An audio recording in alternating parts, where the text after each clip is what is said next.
गरीब साध साध सब नेक हैं, आप अपनी ठोरे।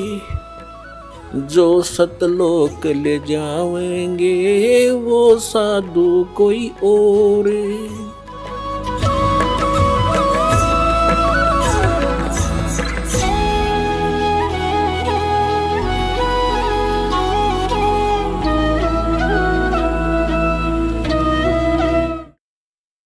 ಈಗ ಹೇಗೆ ಯಾವ ಮಹಾಪುರುಷರಿಗೆ ಪರಮಾತ್ಮ ಸಿಕ್ಕರೋ ಅವರಲ್ಲಿ ಒಬ್ಬರು ಆದರಣೀಯ ಗರೀಬ್ದಾಸ್ ಸಾಹೇಬರು, ಊರು ಚುಡಾಣಿ, ಜಿಲ್ಲೆ ಜಜ್ಜರ್ದವರು.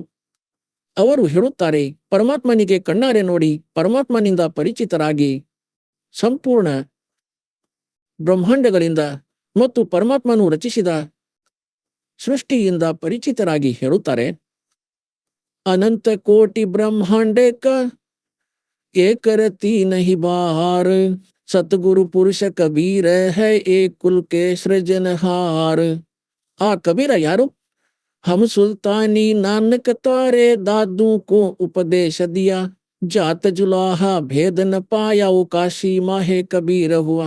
ಈಗ ಇವರಾಗಿದ್ದಾರೆ ಎಲ್ಲ ಬ್ರಹ್ಮಾಂಡಗಳ ರಚನಾಕಾರ, ಮೂಲ ಮಾಲೀಕ. ಈಗ ನಾವು ಮರಳಿ ಬರೋಣ ಶ್ರೀಮದ್ ಭಗವದ್ಗೀತೆಯ ಅಧ್ಯಾಯ ಸಂಖ್ಯೆ 15 ಶ್ಲೋಕ 17ರಲ್ಲಿ ಉತ್ತಮ ಪುರುಷತು ಅನ್ಯ ಪರಮಾತ್ಮ ಇತಿ ಉದಾಹರ್ತ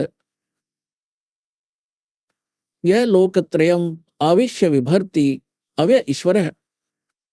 ಉತ್ತಮ ಪುರುಷನಂತೂ ಯಾರೋ ಬೇರೆ ಇದ್ದಾನೆ, ಪುರುಷೋತ್ತಮನಂತೂ ಇವರಿಬ್ಬರಿಗಿಂತ ಬೇರೆ ಇದ್ದಾನೆ. 16ನೇ ಶ್ಲೋಕದಲ್ಲಿ ಹೇಳಿದ್ದಾನೆ. 15ನೇ ಅಧ್ಯಾಯದ ಶ್ರೀಮದ್ ಭಗವದ್ಗೀತೆಯಲ್ಲಿ ಕ್ಷರಪುರುಷ ಮತ್ತು ಅಕ್ಷರ ಪುರುಷನಿಗಿಂತ ಬೇರೆ ಇದ್ದಾನೆ, ಅವರು ಪುರುಷೋತ್ತಮನೆಂದು ಕರೆಯಿಸಿಕೊಳ್ಳುತ್ತಾನೆ ಮತ್ತು ಅವನನ್ನೇ ವಾಸ್ತವದಲ್ಲಿ ಪರಮಾತ್ಮನೆಂದು ಕರೆಯಲಾಗುತ್ತದೆ. ಪರಮಾತ್ಮ ಅಂದ್ರೆ ಶ್ರೇಷ್ಠ ಆತ್ಮ. ಶ್ರೇಷ್ಠ ಆತ್ಮ ಅವನೇ ಆಗಿರುತ್ತಾನೆ. ಯಾರಿಗೂ ದುಃಖವನ್ನು ಕೊಡದವನು, ಯಾರದೇ ಮಗ ಮಗಳ ಮೃತ್ಯು ಮಾಡದಿರುವವನು, ಕ್ಯಾನ್ಸರ್ ಮಾಡದಿರುವವನು, ಯಾರಿಗೂ ರೋಗ ಕೊಡದಿರುವವನು, ದುಃಖಿ ಮಾಡದಿರುವವನು, ಅವನನ್ನು ಪರಮಾತ್ಮನೆಂದು ಹೇಳುತ್ತಾರೆ. ಶ್ರೇಷ್ಠ ಆತ್ಮ, ಒಳ್ಳೆಯ ಆತ್ಮ. ಮತ್ತು ನಾವು ಇಲ್ಲಿ ನೋಡುತ್ತಿದ್ದೇವೆ ಕಸಾಯಿ ಖಾನೆ. ಯಾವುದೇ ಹಾಸ್ಪಿಟಲ್ಗೆ ಹೋಗಿ ನೋಡಿ, ಹಾಹಾಕಾರ ಆಗುತ್ತಿದೆ. ಮತ್ತು ಮನೆಯಲ್ಲಿ ನೋಡಿಕೊಳ್ಳಿ, ಯಾರೋ ರೋಗದಿಂದ ದುಃಖಿ, ಯಾರದೋ ಕಾಲು ಮುರಿದಿದೆ, ಯಾರದೋ ಕೈ ಮುರಿದಿದೆ, ಯಾರೋ ಕುರುಡರಾಗಿದ್ದಾರೆ, ಯಾರೋ ಪ್ಯಾರಲೈಸಿಸ್ದಿಂದ ಬಳಲುತ್ತಿದ್ದಾರೆ. ಹಾಗಾದರೆ ಯಾವ ಲೋಕದಲ್ಲಿ ನಾವು ಇರುತ್ತಿದ್ದೇವೆ? ಇದು ಪರಮಾತ್ಮನ ಲೋಕವಾಗಿರಲು ಸಾಧ್ಯವೇ? ಇದಂತೂ ಕಟುಕ ಆತ್ಮನ ಲೋಕವಾಗಿದೆ, ಈ ಕಾಲನ ಲೋಕವಾಗಿದೆ. ಇಲ್ಲಿ ನಾವು ಇರುತ್ತಿದ್ದೇವೆ. ಇದನ್ನು ಕಬೀರ ಭಗವಂತ ಬಂದು ಹೇಳಿದರು. ಮತ್ತು ಯಾವ ಮಹಾಪುರುಷರಿಗೆ ಪರಮಾತ್ಮ ಸತ್ಯಖಂಡಕ್ಕೆ ಕರೆದೊಯ್ದರೋ ತಮ್ಮ ಸುಖಮಯ ಸ್ಥಾನಕ್ಕೆ ಮತ್ತು ಅವರನ್ನು ಸಾಕ್ಷಿದಾರರನ್ನಾಗಿ ಮಾಡಿ ಮರಳಿ ಬಿಟ್ಟರು. ಅವರು ಸಹ ಇದನ್ನೇ ಹೇಳಿದರು, ಈ ಲೋಕ ಸರಿಯಿಲ್ಲವೆಂದು. ಒಂದು ಸ್ಥಾನ ಬೇರೆ ಇದೆ, ಅಲ್ಲಿ ಹೋದ ಮೇಲೆ ಜೀವಿ ಪುನಃ ಎಂದಿಗೂ ಮರಳಿ ಈ ಹೊಲಸು ಲೋಕದಲ್ಲಿ ಬರುವುದಿಲ್ಲ ಮತ್ತು ಅಲ್ಲಿ ಯಾವುದೇ ದುಃಖವಿಲ್ಲ, ಅಲ್ಲಿ ವೃದ್ಧಾವಸ್ಥೆ ಇಲ್ಲ, ಅಲ್ಲಿ ಮೃತ್ಯು ಇಲ್ಲ. ಈಗ ಶ್ರೀಮದ್ ಭಗವದ್ಗೀತೆಯ ಅಧ್ಯಾಯ ಸಂಖ್ಯೆ 15 ಶ್ಲೋಕ 17ರಲ್ಲಿ ಹೇಳಿದ್ದಾನೆ, ಉತ್ತಮ ಪುರುಷತು ಅನ್ಯ ಪರಮಾತ್ಮ ಇತಿ ಉದಾಹರ್ತ ಮತ್ತು ಯಹ ಲೋಕತ್ರಯಂ ಅವಿಶ್ಯ ವಿವರ್ತಿ ಅವೇ ಈಶ್ವರ.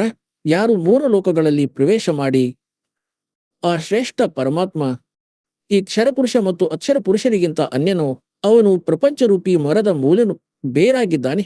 ಊರ್ಧ್ವ ಮೂಲಂ ಅಧಶಾಖಂ, ಮೇಲೆ ಮೂಲವಿದೆ, ಅದನ್ನು ತಿಳಿಯಿರಿ ಪರಂ ಅಕ್ಷರ ಬ್ರಹ್ಮನೆಂದು.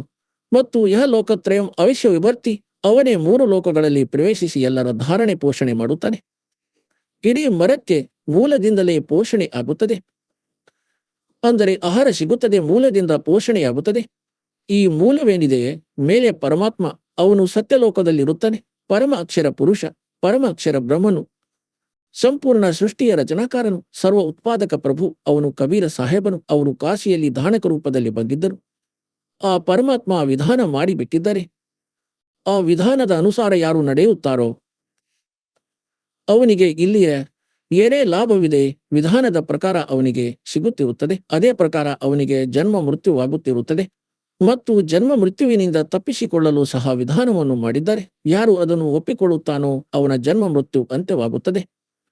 ಈಗ ಆ ಜನ್ಮ ಮೃತ್ಯುವಿನಿಂದ ತಪ್ಪಿಸಿಕೊಳ್ಳುವ ವಿಧಾನ ನಮಗೆ ಪ್ರಾಪ್ತವಾಗಿರಲಿಲ್ಲ.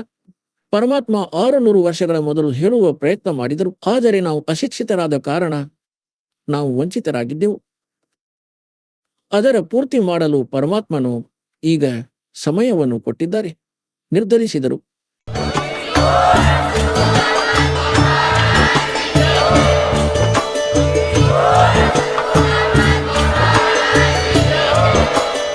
ನೀವು ಕೇಳಿದ್ದೀರಿ ಜಗದ್ಗುರು ತತ್ವದರ್ಶಿ ಸಂತ ರಾಮ್ಪಾಲ್ ಮಹಾರಾಜರ ಮಂಗಳ ಪ್ರವಚನ. ಹೆಚ್ಚಿನ ಮಾಹಿತಿಗಾಗಿ ವಿಸಿಟ್ ಮಾಡಿ ನಮ್ಮ ವೆಬ್ಸೈಟ್ www.jagadguru.rampalji.org. ಸಂತ ರಾಮ್ಪಾಲ್ ಮಹಾರಾಜರ ಶುಭ ಆಶೀರ್ವಾದದಿಂದ ಇಡೀ ವಿಶ್ವದಲ್ಲಿ 500ಕ್ಕೂ ಹೆಚ್ಚು ನಾಮದೀಕ್ಷಾ ಕೇಂದ್ರಗಳಿವೆ. ಇದರಲ್ಲಿ ಸಂತ ರಾಮ್ಪಾಲ್ ಮಹಾರಾಜರಿಂದ ನಿಶುಲ್ಕವಾಗಿ ಆನ್ಲೈನ್ ನಾಮದೀಕ್ಷೆ ಕೊಡಲಾಗುತ್ತಿದೆ. ತಮ್ಮ ಹತ್ತಿರದ ನಾಮದೀಕ್ಷಾ ಕೇಂದ್ರದ ಮಾಹಿತಿಗಾಗಿ ಸಂಪರ್ಕಿಸಿ 888 444 7302